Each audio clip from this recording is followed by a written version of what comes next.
Nasaan na yung mukha? Makalipas ng 2 taon, Sir Neb, nakilala ko si Lauro. Bagong kaopisina ko. Naging malapit kami sa isa't isa. Bibidyohan ko yan. Hanggang sa naging kami.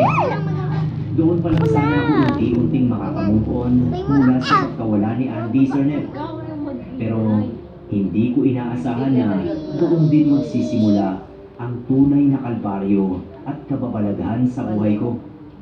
Mula nang isama ko si Lauro sa bahay namin, palagi na lang ang tingin ko sa kanya ay si Andy. Hindi ko na lang sinasabi sa kanya kasi ayaw ko naman na ma-offend siya. Isang beses naman, paalis ako ng bahay dahil may date kami ni Lauro.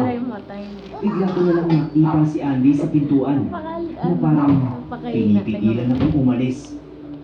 First time ko makakita ng multo, Sir Ned. Kaya talagang hindi ako nakagalaw. Basta nung time na yon, parang totoo siyang nasa pintuan. Send ko sa'yo. Nakatalikod nga lang.